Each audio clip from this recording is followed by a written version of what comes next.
live.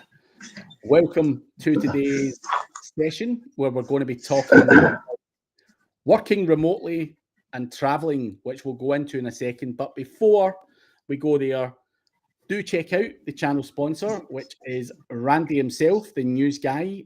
The logo is above his head and the link is below if you're interested in digital PR, news coverage, brand awareness, spreading your story, whatever way you want to say it. Do go and check out that link below. But on topic, Randy, and I didn't even know literally until I came on here. I didn't know Randy was actually traveling. So I'm like, Randy, what the fuck? I've never seen you in anything other than the place that you normally sat at with the brick background and the stuff. So it's weird. Not get the crisp voice anymore as well. Yeah. Oh, you don't have my voice. You don't have the. I'm using my, buds here, the earbuds. I think they got a mic in them. I don't know. Hopefully, I sound all right. They have, but it's not got the Randy voice, like the sexy radio voice that we're used to, which is. I'm sure it's fine. It's fine. I'm going to dig myself a hole here, so I'm going to shut up. But what the topic today is obviously working remotely, traveling, which I've done a lot of myself. Traveling around to different conferences and having to hop on live streams in hotel rooms and like that. But before we do, where are you traveling to? What is this work? Is this pleasure? Well, no, it really is kind of more pleasure than anything. So my youngest, my daughter, is beginning to explore where to go to university here. She's got one more year of high school, but this is the time, right, where she's got to go start visiting universities and doing all of that fun stuff. So she and I took a trip down south. So we're at a family's house, and then tomorrow we're going to go visit University of Kentucky. We're going to be there all day tomorrow, and then on Wednesday we're going to an Ohio university. We'll be there all day. So this is kind of personal travel. But today I'm just kind of here. She went out shopping with family, and so I'm like, well, I'm going to kind of work today. And then I thought, and I would try to do something different that I don't normally do. Usually if I'm out traveling, I just kind of like, hey, I'm not going to be able to do any live streams. I don't do any of this stuff. I cancel meetings with my staff. But I thought, today I'm going to try to do something a little bit different. And I did my staff calls like I usually would. But and then I thought, well, you and I do this thing. And we'll talk about doing work when you're traveling, because I know you travel a lot. So yeah, it's obviously it's just part of the job, isn't it? If you're traveling for work or holidays, I've done live streams and various other bits and bobs, even when I've been on holiday and stuff as well. I don't care. You've seen it yourself in the mastermind. I could be sitting by the pool. I could be in a hotel. And I was telling you, I could do some fun stories. I've done a live stream where I've been in the back of a fucking cab in the middle of London. And London is full of tall buildings. And the signal cuts in and out on your mobile phone as a result. So I'm in there and I'm cutting off and fucking it's dark in the back of the taxi. I'm trying to do a live stream, which is never perfect. But and like we've always said, Randy, if you're going to do YouTube, the two things that are really important is the audio and the camera.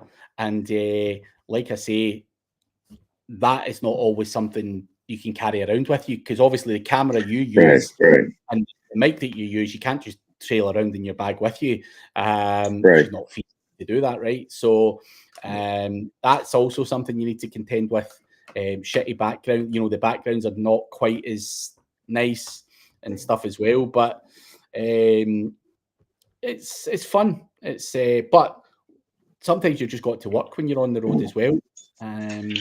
That's the other Yeah, thing. yeah. Well, that's the whole thing, and so that's why I was like, well, so I don't know. I am kind of curious. What do you carry with you when you're traveling? Because for me, generally, and I go to a lot of conferences, so and again, kind of generally, when I'm at a conference, I don't do any live streams, and I don't do much of I do a little bit of work if I need to, um, but when I do travel, I generally have this crappy old laptop that I take with me. And I could probably always update this thing, but I literally, I've got this little mini Dell Latitude. I've had this thing must be like 6 years old at least.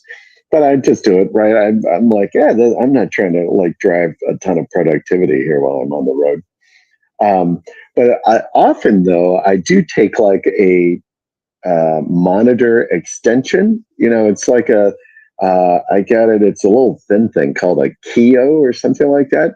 But it's like it really is pretty nice. It's like it must be 13 or 14 inch. It fits in my backpack, which is great. But it just works as a monitor extension. Because I don't know for you, I don't know how it is. In my office, I've got 4 monitors across. And so I'm just used to like working multiple monitors and shifting stuff around from monitor to monitor. So a couple of years ago, I bought this monitor extension for the laptop, and I was like, wow, I love that. I didn't bring that with me on this trip, and I think I just forgot about it in the office when I was packing up. But that's the only other thing that I really ever take with me aside. Now I do always like, with my laptop, I'm old school. I like using a mouse rather than the touchpad. I don't know. I just can't really ever get used to using a touchpad. So I always carry a mouse with me. But otherwise, that's almost about solely it when I travel and thinking I'm going to do some work. But I don't know. Do you carry other stuff? Nah. So what I found is I used to take a lot more stuff with me and never fucking use it. And obviously, when you're traveling, you want to try and travel as light as you possibly can. So I take my laptop, which is just a MacBook Pro. I'll take an Insta360, which is just a little USB camera that sits on top. And I've also got now a DJI set of mics. Now, these can either plug into the laptop or the phone. So if I want to record any kind of content with crisp voices, crisp audio, then that can work as well. Now, to be honest, I've sat in a hotel, and as it stands right now, I have just got the standard MacBook Pro camera, and it's the standard MacBook Pro mic that I'm using. I am not using the Insta360, and I'm not using the DJI mic. So do I really need it? Yes and no, because sometimes when I'm on the road, someone will ask me to do a kind of brand deal, a YouTube video or whatever it may be. Right. iPhone has a good enough camera that I can plug the mic into, and I can go to a nice location and record the fucking thing if it's something that has to be done in a rush. And that's why I carry that stuff around with me, just in case, not necessarily just for the live streams, more so if I'm going to have to record something for other people that has more commercial value, because no one really cares about a live stream, in all honesty. It can be rough around the edges. No one expects you to sit in the studio all day, every day. So that's, kind of all I really carry about for now. I used to take other bits and bobs, and I never ever pulled them out, Randy. Fuck, why would you do it? All good intentions. Then I'm like, do you know what? This camera is not that bad, and no one really needs to see my close up to my wrinkles. So yeah, that's kind of how I know. That's kind of interesting. I have that 360, that Insta360 as well, and I've never really ever thought about traveling with that. I certainly could have. Like I have this laptop, and I did. Yeah, I know it is tiny, but I have this laptop, and it's got a built-in camera, and I'm sure it's got mic, built in the mic as well. I didn't even think about launching, the stream here right now with that. I just thought, well, I'll just do it on my phone, and I have my pods here, and plus, I think there's somebody else here in the house. I'm like, oh, I don't want them to, be running around and doing whatever. And so I thought I could kind of control this a little bit better. But yeah, so I'm on the phone, and I don't know. Yeah, I'm looking at it on YouTube right now as well. I'm like, oh, this looks horrible. I mean, it's obviously got the kind of thin. What do you call that again? Yeah, it's portrait. Yeah. Portrait landscape. It's one of the two. I always get the two of them mixed up. But portrait. Well, landscape is this way. Yeah. Right, and then this is portrait. Yeah. So you could essentially have held it the other way to take up the full screen, but again, does anyone really care that much? Yeah. Arguably, probably not. So that's why I kind of gave up in the end. Taking all the kit with me. But, yeah. The 360, that Insta360 is a nice little setup. But so when you talk about like the full setup, so like generally when I'm in my office, I mean, you guys go see my channel, go see past streams that we've done. I have a green screen in the back, right? And so I put a background on. So I've got my whole setup essentially that I always try to do. And so obviously I'm not going to do that when I'm on the road and trying to do anything. The challenge, and you said like, hey, sometimes people want you to do like a video or something and you may be out. Like anytime when I know I need to record stuff while I may be gone or have something, I just always try to be sure I get it recorded kind of in the can before I even leave, or at least off to my editor so that she can deal with it before I leave town. Because again, I'm just not, I'm not going to be traveling. I'm not just going to be bothered with it, traveling with anything that I'm going to be worried about recording anything nice. I mean, I've got a nice, I can't remember, Zoom. It's a little kind of a portable mic and mixer that I got. I don't know, probably years ago when I was doing the podcast. Yeah, and that's a great little device. I use that in my office. Or I don't anymore, but that's a great little device, and I could certainly travel with that. But I don't want to travel with that. I don't want to take one of my good mics on the road either. So yeah, I just go skinny, man. I just don't want to be bothered with taking a bunch of other stuff. Nah, less is more. So when you're traveling there, I mean, are you going with a rucksack or are you taking a suitcase? Just curious, like. Well, I'll grab this thing, but I always carry a backpack. So, but I always carry a backpack, like always. I mean, so just going day to day from my house to my office, this is what I use. And then when I travel, I just always take that as well. So that's got everything like, and I'm sure you're like with me, you got your kit that you always just take with you regardless. But I know I've got like Tylenol in there if I get a headache, or sometimes I get these sinus headaches. I take some Sudafed stuff as well. Yeah, I just have mints or what, all of my cords or cables that I need, anything that I have is like in this backpack. And so it's just like it's my, what do they call it? My bug out bag. So if I needed to like head out quick, I'm like, I'm going to take my backpack because it's got everything that I need in there. I could like survive for a while. Yeah.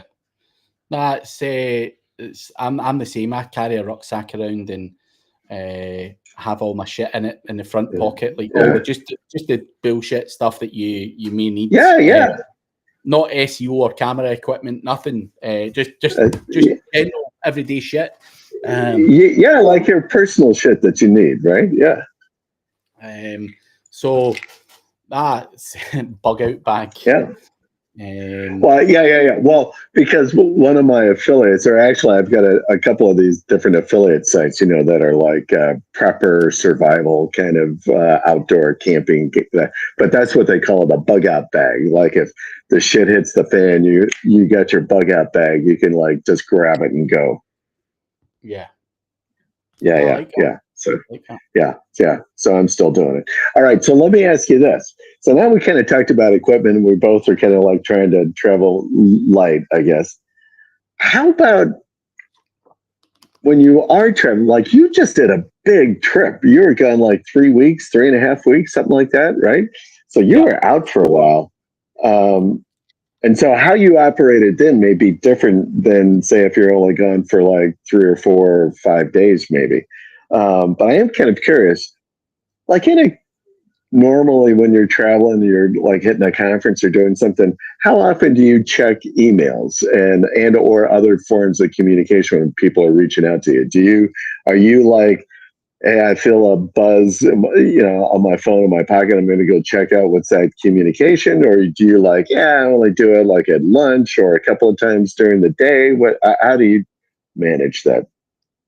The honest answer is a couple of times a day. And that's true even when I'm not traveling. I don't sit there fucking watching my emails for stuff. I just, the way that my brain works more than anything is where that problem lies. So I like to spend some time actually doing shit and getting my head into doing things rather than sat there fucking looking for emails to drop in or whatever. I get very distracted. So I would normally check my emails first thing in the morning, maybe around about lunchtime, and probably at night. Both when I'm traveling and when I'm back home. Do I check my emails at the weekends? Absolutely not. So one of the first. You're so disciplined. That is so good. Yeah, I'm not that disciplined. And one of the first things I do on a Monday morning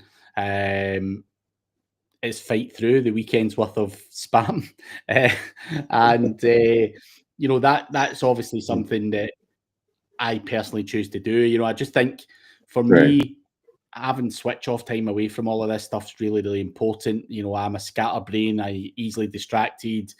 So that's kind of why I've got that routine. And I think I've said it publicly a whole bunch of times. I don't have emails on my phone. And if someone wants me enough, they can fucking text me or phone me. If something's blown up, phone me at the weekend or whatever. I'll answer the phone, but I ain't fucking sitting checking emails and Skypes and fucking DMs all over the place. I just don't check that stuff. That is amazing. I'm sure I am so like in awe that you don't have email on your phone. I really have to. I don't know that I could do that. I mean, that is. Have I told you this story? Have I told you? Yeah, why? I know. Yeah. No, I don't know if you told me why, but I am like that. I mean, that is like dialing in to like, now I don't know why you do it, so I want to hear the why, but generally people would tell you like, don't do it because you're trying to drive productivity or just separating kind of work-life balance a little bit. But it was kind of a combination of both. So I used to be the same as everyone else. I had the emails open fucking all day, every day on the phone, fucking whatever. And it was when I was running my agency, and I became pretty stressed with it all. It was just kind of overwhelming, everything for me. And I actually struggled to switch off. So I went to the doctor, and he's like, "You're suffering from anxiety," and asking me what my job was and all that kind of stuff. And I'm telling him, he's like, "Oh, for fuck's sake, that sounds pretty grim." So that when he said, "I think you've got anxiety and you're struggling to switch off from work," something in my head triggered like, he's absolutely right, because I would sit at 3 a.m. on a Sunday night, get into Monday morning, and something would pop in my head and I'd bounce up, whoa, fucking laptop out, fucking bang domains. Like, you know what it's like. But something in my head went, oh, this is not normal. I thought it was normal before. So I went to see a hypnotherapist and stuff as well. And I was telling them, like, I just struggle to switch off from work. I can't relax, as much as I'd love to go and sit in a sauna and just not think about work at night. I can't, like, even if I was sat in the sauna, I'd still be going, oh, fuck, I need a domain, whatever. Right. And the person said, take the emails off your phone and have a notepad and pen beside your bed. So, if something pops into your head at 2 a.m., write the fucking thing down and go back to sleep. You've cleared it from your mind. You can go back to sleep and just fucking crack on with your sleep. And tried that for a while, and it worked very, very well for me in terms of productivity, focus, and being able to switch off and everything else. And I've just kind of stuck with it. So I think that's the one small piece of advice that's probably made the biggest difference to my mentality or my mental health. Joe, that's the other one. Don't buy domains when drinking. I fucking we've all got that one.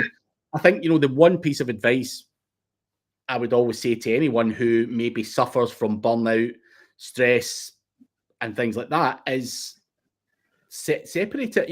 And even with my staff, do I message them late at night? I'm not saying I've never messaged them late at night. If something really important comes up, sure, I can message them. But I am very, very conscious of not eating into people's personal time when it comes to work things. If I had to message someone like Sam in my office, Sam, fucking, I can't sleep. I need to fucking know where the keys are or whatever. I would probably ping her a message. But I'm pretty sure if you were to sit and ask her, does he fucking intrude in your personal life? It doesn't mean I don't send her some shit now and again late at night.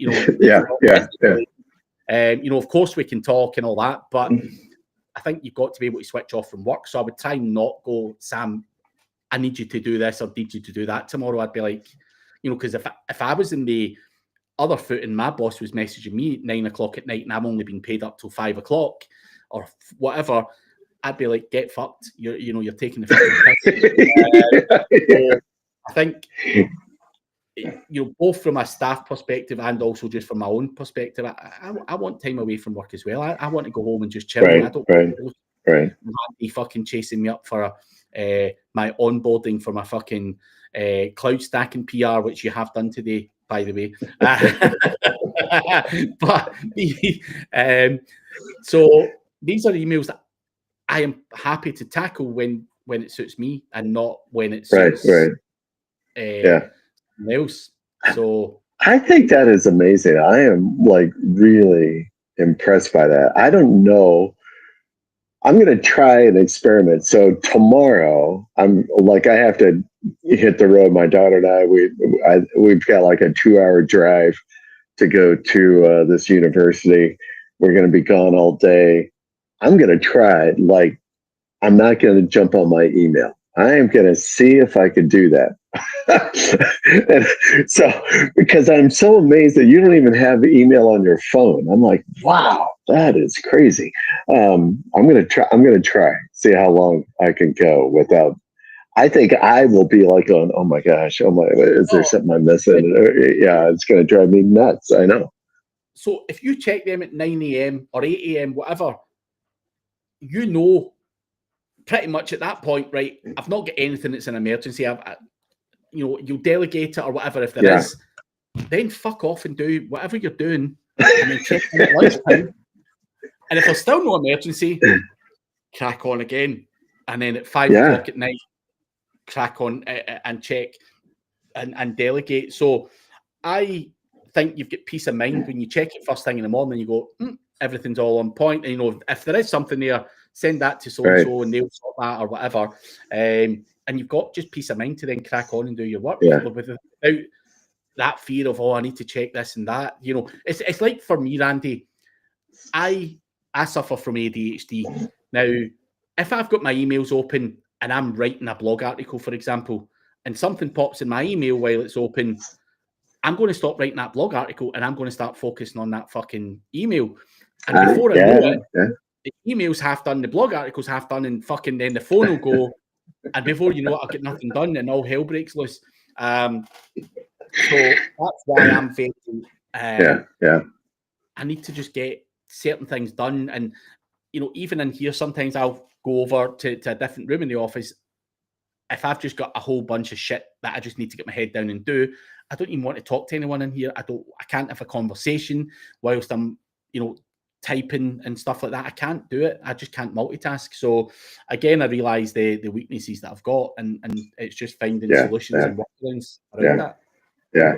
Yeah. Well, that's impressive. I'm going to try it tomorrow. We'll see. I'll do my email like first thing before we head out, and then I'll measure myself. I'm like, all right, little discipline. Now I feel bad. When you were talking earlier, like I sent you a WhatsApp message over the weekend on Saturday morning, I think. Now I feel bad. I'm like, reached out to Craig. Now I probably. I don't mind that. WhatsApp and stuff. If I don't want to reply to it, or if I'm busy, I won't reply to it. I will just leave it. If I go, so I can turn my phone upside down and stuff, and I don't always look at WhatsApp all of the time. But I don't want people to think you can't approach this guy on the weekend. Absolutely not the case. I just don't want to be doing emails and stuff. If you send me a message, Craig, whatever, I'm more than happy to fucking talk. If I've got time to reply, I'll reply, and if I'm busy, I'll reply later. So Well, I have done something. So this whole productivity thing is a little interesting. I have done something that it's not the full on Monty like you did, but I did move my phone like a couple of weeks ago. I've been operating this way from like just making every chirp and beep and everything coming through all the time to I put it on vibrate now. And so I don't hear if I'm in the office and I get like bing, bing, bing, bang, I've got different, all of that distraction stuff. So I've stopped doing that, which has been pretty good. But then I've noticed that I've missed a couple of calls from time to time, from especially like my son. Just the other day that happened. He was out walking between classes and he gave me a call, and so I felt bad that I missed him. I would have heard the phone ring, but generally I try to have it sitting so I see it if the phone, rings, if it pops up. But I don't know what that situation was, but that has helped, right? So you're distracted from the noise of it. That's helped me kind of stay focused more as well. Yeah, the phones are crazy. Such a massive distraction. I, believe it or not, Randy, don't have any notifications. My phone's completely in silent as well. I don't want disturbed. So I genuinely don't have that shit on as well. And all the social media notifications, unless I log in and see that people have tagged me and stuff or whatever, it doesn't flag up on my phone. Yeah. No, I think that's good. I've been trying to limit that stuff, those distractions. So let me ask you about this. So when you are out traveling, we kind of talked a little briefly about this, I think, actually offline last week or the week before. But when you are traveling, do you try to stick to a schedule? Because I know you will travel and you'll be on completely different time zones all over the place.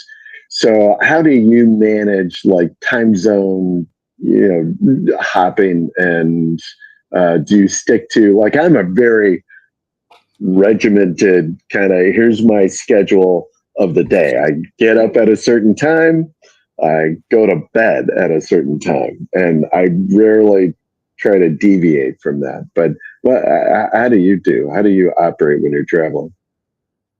So it's not normally that bad, Randy. Traveling to Europe, there's probably a 1 or 2 hour time difference depending on where you go. So it's not that bad. Obviously, last week I was in Vietnam and there's 7 hour time difference. And obviously I was over there for three weeks. it's hard not to get into the sleeping pattern and all that stuff after that long. And it's the same with America. You know, if I come to America, depending on where I go, it can be 5 hours on Eastern. Right to 8 hours if I go to Phoenix or Vegas. Now, if I'm only going for 4 or 5 days, I will try to stay in my own time zone. I don't mind fucking around or going for an early night or whatever in these things. But sometimes when you're in these places and let's say Phoenix, I think we're both going there next month. And it's 8 hour time difference for me. Can I realistically go there and just stick to my time zone? No, I'd be dead. Dead in the water. But also the setup of these events is slightly different as well. So if I go to Phoenix, you're going out during the day or you're at the event during the day, there's shit on at night time and you know, everything's pretty chilled. I want to take full advantage of that because there's people there that I've not seen for, you know, I've not been to America for a couple of years now.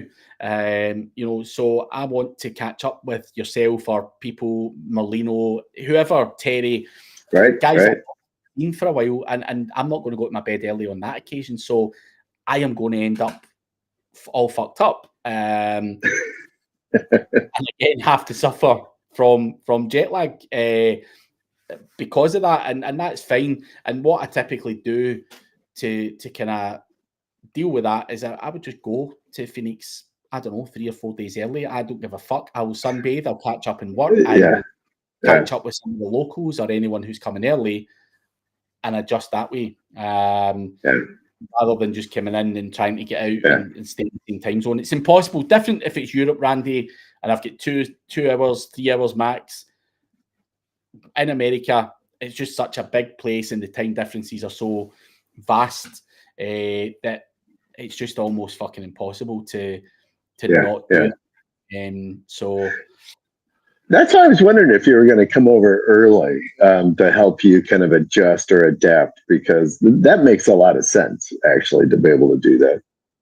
Yeah, I think for that event, I think it's on from the 1st until the 4th. I'm likely to come out days before because I need to be out of there for probably the 5th or the 6th because I've got another event in Europe on the 8th and the 9th. So I need to be out of there sharp. So I'm probably, because Merlino was actually messaging me and he's like, are you hanging around after the event? And I'm like, I don't think so. I said, I'd love to, because I think the last time I was there, they all fucking hung around and went to a fucking basketball game or a baseball game or something. I was going to say I think the last time you were in the States, you were there for a while. I remember you were like going off to, well, that was when we were in Vegas. Maybe that was the Digital Unfiltered. You were going off to do go see the Hoover Dam. Did you do the helicopter tour? I mean, you were doing all kinds of fun stuff. Yeah, I like to make it the most when you're away. Like Hoover Dam is not something you can just drive up to and see every day in Glasgow, and I think it's probably different. It'd probably be the same for you if you come to Europe. You've probably seen shit in the TV. You'd never seen it, and then when you see it, you're like, "Whoa, this is fucking." Like, in America, in Vegas, in LA, Hollywood sign, like these are all big iconic things. And I'm like, fuck it, I want to go and see all of that shit and get my pictures. So I try and maximize all of that kind of stuff as well. It's just how I see, enjoying all of that kind of stuff. So it's interesting. Yeah, I think that'll be good. Well, I'm looking forward to seeing you in May, so that'll be a good trip. What do you think are the biggest challenges on when you're traveling and or trying to work remotely? I did go to Area 51, by the way, as well, or tried to, and then got so far and I've done an about turn. But what are the challenges when working remotely? So the internet connection is of course a biggie, and I've got a few fun stories on that. I remember I used to do a lot of webinars with SEMrush, and Anton, the guy who hosted them, he is fucking anal for camera, background, audio. Like that is his thing. Like he is obsessive about that. Like if you've got a shit connection, I mean, he'll tell you like, don't bother coming on this fucking webinar with your shitty connection. He's got the Russian directions as well. So there was a time where I was traveling and I was trying to rush back to this hotel. I was caught up in a traffic jam. I'm fucking messaging Anton, I'm running late and all that. And he's getting stressed out because the host might not be there.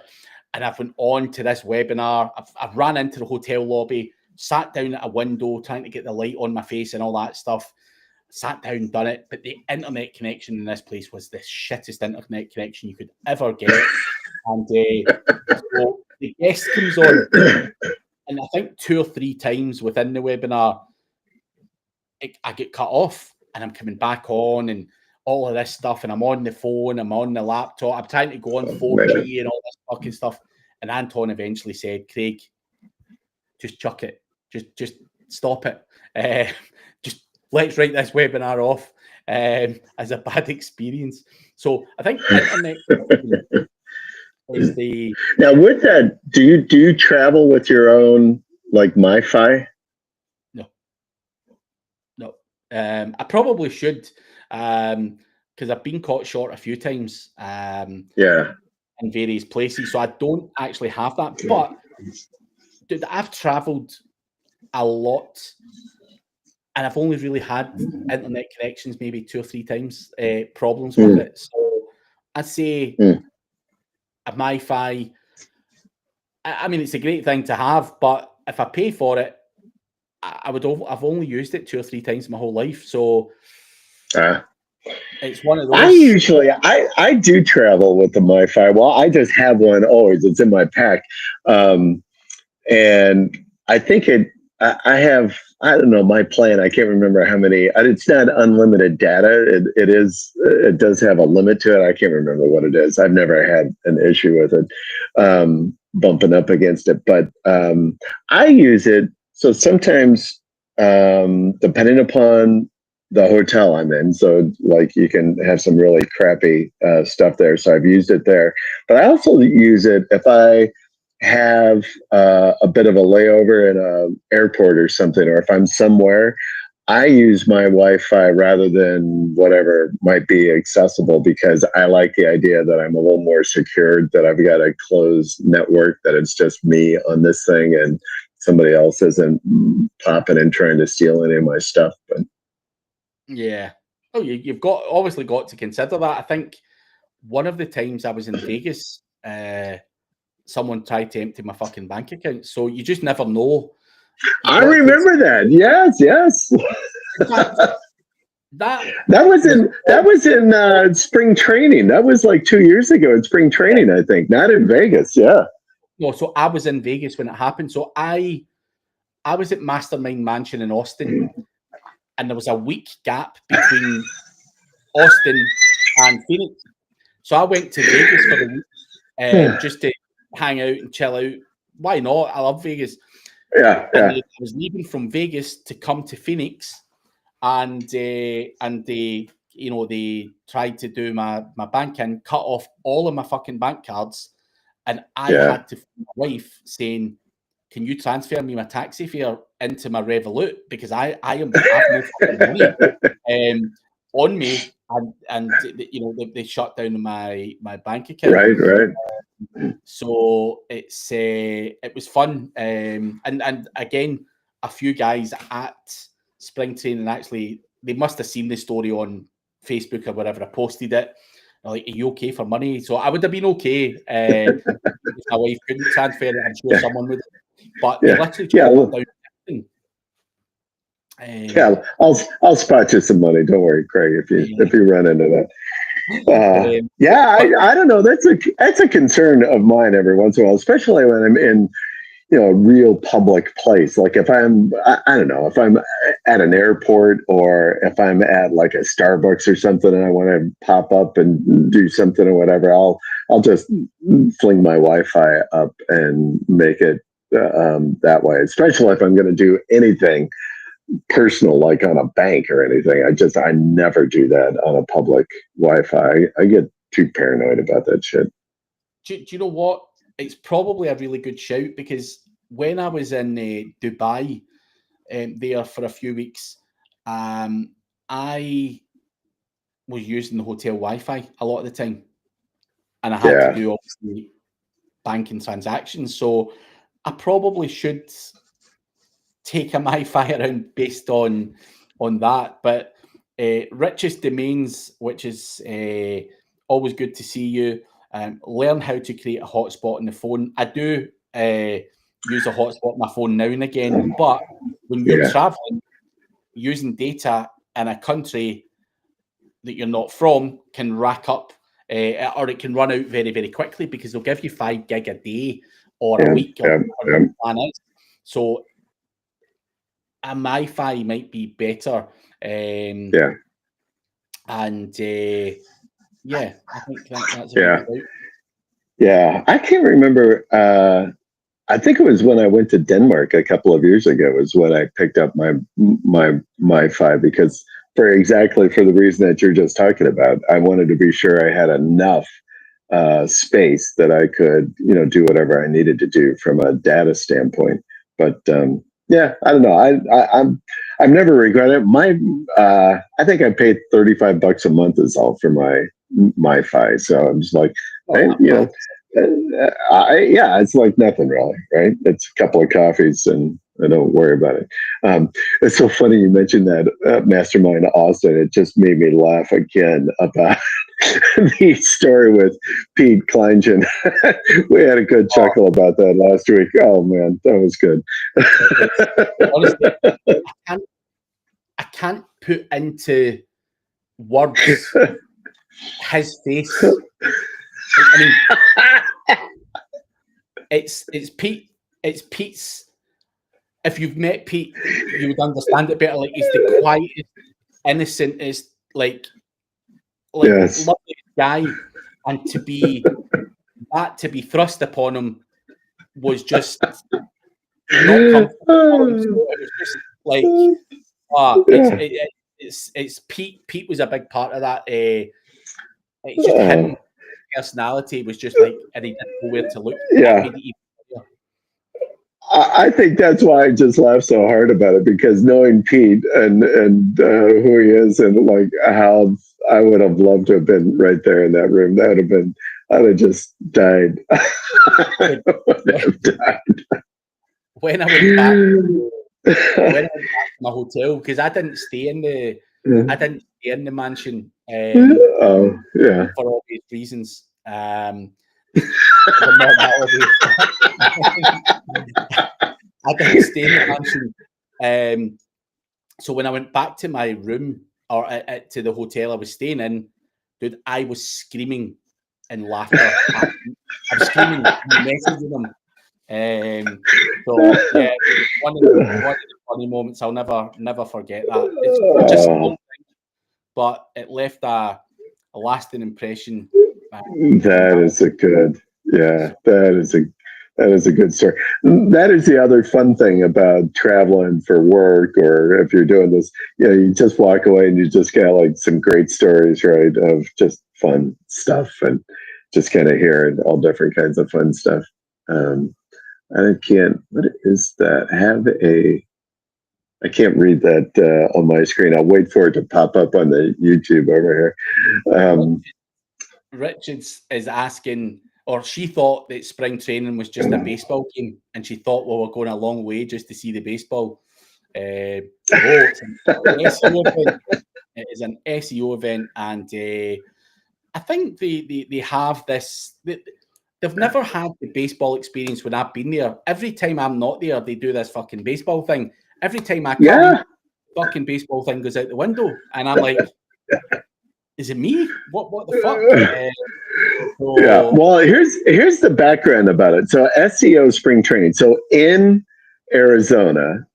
So let me even take a step back further. So obviously in the U.S. we've got Major League Baseball, right? So it's a big thing. Starts opening day is this Thursday this week. So it's the first day of the long season. It's like they play 162 games throughout the season. I love baseball. I'm a big baseball fan. So in two different markets, in the Phoenix market and in the, kind of Orlando, Tampa, really in Lakeland, Florida, they have what they call spring training. So all of the teams in the two leagues are kind of separated out, and some go to Arizona, some go to Florida, and they play. The teams are there, they're exercising, they're kind of getting training set for the season, but then they'll start playing each other almost immediately, right? So the two different teams from leagues will start playing there in Florida or in Phoenix, and so that they call that spring training. And they've got in Arizona now, they've got incredible, beautiful stadiums of all of these different teams will build like these little mini MLB stadiums there. And so people will like flack. I went there a couple of years ago with my family. We were talking about, I'd never gone to spring training games. It was great. You can get fairly decent tickets to go see all kinds of great talent, and you can just go game to game to game and go see 10 different teams in the span of a week, which is fabulous. So that is spring training. So it's around spring training, meaning is like baseball. And so the Samuels, I don't know, I think this is like either the 6th or the 7th conference that they put together, but so they did this thing like, hey, let's call it SEO spring training. We'll do it kind of right in the midst or right at the beginning of the baseball season. And that's how it came about. So that's SEO spring training. It's good. Solid. I didn't actually know that story. Yeah. I didn't know there was like a story of baseball behind it. I genuinely didn't know that. Well, there you go. Because it was in the spring, and it was SEO training. I never yeah. Deeper meaning to it. Genuinely. Yeah. But it's interesting. Yeah. Last year you didn't come. Last year we went to a spring training game in Arizona versus, and maybe it wasn't a spring, maybe it was an actual regular season game at that point because it was a little bit later in April. But that was a great game. New York Yankees and the Arizona Diamondbacks. Yeah, that was good. Yeah. Well, we'll see. It's a good game. Yeah. All right. Well, I don't have any more questions about remote work, so I don't. Sometimes it's fun. Sometimes it's a pain in the ass because you got to do it. We can wrap up early unless anyone out there's got a question. But I think we've covered a lot of stuff. The MiFi, the equipment, and stuff like that. And, there's not much else you can really say on it. I think, we don't want to just talk for the sheer hell of talking. Especially while you're traveling and you want to maximize the time with your daughter as well. So. Yeah. It won't be long for you, brother. You'll be doing some of the same kind of stuff with your little guy. Nah, he ain't leaving, dude. He's staying until he's 40. Let me just tell you, this stuff, it goes by so fast. I can't even believe my daughter is 17 now. She'll be 18 here in a few months, and it goes so damn fast. It's even the 6 years since he's been born, it's like yesterday. It's insane. And I can only imagine, again, I blink again and he's fucking 16 and yes, year or whatever. So life is a fast thing. And then it is hard. Like my son is 4 hours away at university, he called me earlier this morning just to say hey for a few minutes. But that is hard, not talking to him and seeing him every weekend and every day. And oh man, I think yeah, you said that last week or whenever. You spend 90% of your time with these people, and then they hit a certain age, and before you know it, you're seeing them once a month or once a quarter, whatever. Right? Yeah. Fuck, like when I travel and I've not got Charlie kicking the shit out of me inside my bed, I miss it. You're like, sometimes when you go, you're like, oh God, I can't wait to get a night in the hotel myself. No one kicking me and all that stuff. And then when you're away for a couple of days, you're like, oh shit, I actually missed being kicked and punched in my sleep. So it's really difficult. And I can only imagine, when you leave the house, you're like, geez, why am I not getting shouted at? Why have I not got dirty fucking washing lying around? Like, why have I not got an old toothbrush or, whatever? Yeah. All of these kind of things. Yeah, it's just hard. Like I haven't seen my son. It'll be a month this week. And then I won't see him. It'll be another month before I see him. Now I'll talk to him obviously in between, but it's just wow, that's weird. It's just hard. But anyway, all right, brother. Yeah. We'll let you crack on and enjoy the rest of the time you've got there. And all right, buddy. We'll catch you same time next week, everyone. We will do it. Fly. Have a great week, everybody. See you later.